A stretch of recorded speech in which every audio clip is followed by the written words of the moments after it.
कैमूर जिले की 4 विधानसभा सीटों रामगढ़, मोहनिया, भभुआ और चैनपुर में आज से नामांकन प्रक्रिया शुरू हो गई है।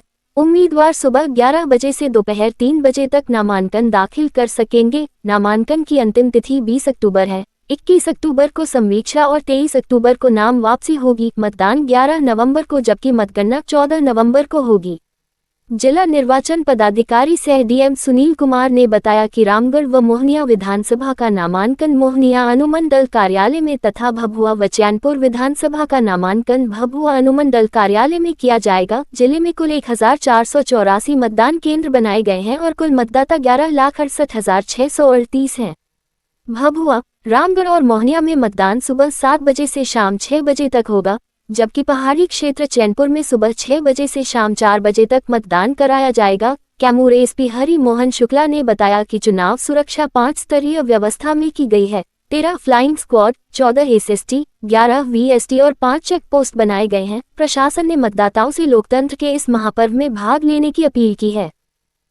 जारी हो गई है और चुनाव जारी करने की तिथि 13/10/2025, नाम निर्देशन पत्र दाखिल किए जाने की अंतिम तिथि 20/10/2025 है और नाम निर्देशन समीक्षा की तिथि 21/10/2025 है और अभ्यर्थता वापसी की अंतिम तिथि 23/10/2025 है और मतदान की तिथि 11/11/25 है। इसमें क्या समय रखा गया है सर पहाड़ी इलाकों के लिए मैदानी इलाकों के लिए? पहाड़ी इलाकों के लिए ये यहाँ पे 4 विधानसभा क्षेत्र हैं, उसमें से 3 आपके भभुआ और रामगढ़ और मोहनिया। यहाँ के लिए टाइमिंग है 7 बजे सुबह से 6 बजे शाम तक और चैनपुर के लिए जो है वोटिंग का टाइम जो है वो 7 बजे सुबह से लेकर 4 बजे शाम तक है। ये जो नॉमिनेशन होगा सर कितने बजे शुरू होगा, कितने बजे तक समाप्त होगा, क्या क्या दस्तावेज लाना होगा उसके लिए? नॉमिनेशन का टाइम जो है 11 बजे से स्टार्ट होगा और 3 बजे समाप्त होगा। क्या क्या नॉमिनेशन करने के लिए जरूरत है? नॉमिनेशन के लिए सबसे पहले तो आपको जो उसका शुल्क है, जो मतलब जनरल कैटेगरी के जो उम्मीदवार हैं उनको 10,000 और जो आरक्षित श्रेणी के हैं उनको 5,000 का एनआर होगा, करना लाना होगा। और जो मान्यता प्राप्त राष्ट्रीय एवं राज्य स्तरीय राजनीतिक दल के उम्मीदवार हैं उनके लिए 1 प्रस्तावक और अन्य के लिए जो है 10 प्रस्तावक।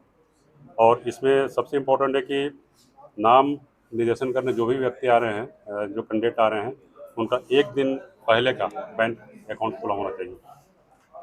और अगर दूसरे विधानसभा क्षेत्र के वो हैं, उनका नाम मतलब किसी और विधानसभा क्षेत्र में है, तो वहाँ का मतलब वोटर लिस्ट का सत्यापित प्रति भी उनको साथ में लेके आना होगा। किनको प्रस्तावक के बारे में आपको बताया कि अगर मान्यता प्राप्त राष्ट्रीय और राज्य स्तरीय दल है उनके लिए 1 और बाकी के लिए 10।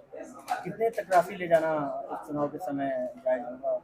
उसकी सीमा है 50,000 तक, 50,000 की राशि तक जो है अमाउंट तक आप लेके जा सकते हैं। कितने चेक पॉइंट बनाए गए हैं? टोटल चेक पॉइंट हमें 5 है। अगर किसी को कहीं शिकायत करना होगा तो कहाँ करेगा? क्या बोले? किसी को कहीं शिकायत चुनाव संबंधित करना होगा तो कहाँ करेगा? चुनाव संबंधित शिकायत के लिए हम लोग का टोल फ्री नंबर है 1950, उस पर वो 24 आवर कार्यरत है, उस पर आप लोग जो है शिकायत दर्ज करवा सकते हैं। कैमूर पुलिस आगामी विधानसभा चुनाव को कानून के अनुसार इलेक्शन कमीशन ऑफ इंडिया द्वारा जो निर्धारित मापदंड हैं, जो मानक हैं, उसके अनुरूप 100% निष्पक्ष और शांतिमय ढंग से चुनाव कराने के लिए कटिबद्ध है। हमारे पास 8 कंपनी फोर्स आ चुका है।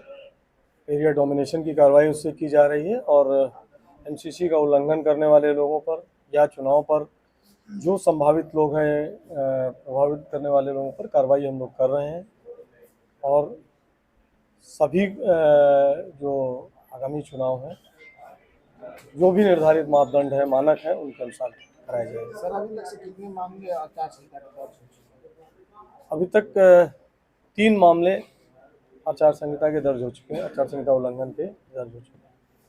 सर जो क्रिटिकल बूथ है वहाँ के लिए तैयारी कैसे की जा रही है? देखिए, क्रिटिकल बूथ के लिए जो तैयारी है वो उसके लिए भी निर्धारित है मापदंड, उसके अनुसार हम लोग कर रहे हैं। जिनकी वजह से ये बूथ क्रिटिकल हुए हैं उनको किस तरीके से हम लोग डाइल्यूट करें, उसके लिए भी निर्धारित मापदंड है, प्रिवेंटिव एक्शन है, तो हम लोग कर रहे हैं और कर दिया गया है। कितनी लेयर में सर सुरक्षा व्यवस्था होगा मतदान केंद्र पर? देखिए, उसके लिए 5 लेयर्स रहती हैं। एक तो आपका बूथ में फोर्स रहता है, सेक्टर के पदाधिकारी रहते हैं, जोन है, सुपर जोन है, उसके बाद हम और डीएम साहब भी रहेंगे। तो ये कई लेयर की सुरक्षा व्यवस्था रहती है। जिन लोगों को काम से क्रिटिकल बूथ बनाए गए हैं वैसे कितने लोगों पर कार्रवाई की गई है? सभी लोगों पर प्रिवेंटिव एक्शन कार्रवाई की जा चुकी है। बगल में सर यूपी बॉर्डर है, उसके लेके आपको डीएम साहब ने बताया कि हमारे यहाँ 14 एसएसटी और 5 मल्टी एजेंसी हम लोगों के चेकिंग पोस्ट हैं। जो 5 हमारे मल्टी एजेंसी, उसमें से 4 बॉर्डर पर हैं। एक बॉर्डर से आने वाले रास्ते पर जो हमारा मोहनिया में है वो है, और जो एसएसटी हैं 14, उसमें से 11 हमारे एसएसटी बॉर्डर पर। तो बॉर्डर से आने वाला किसी भी रास्ते पर हम लोगों की चेकिंग हो रही है।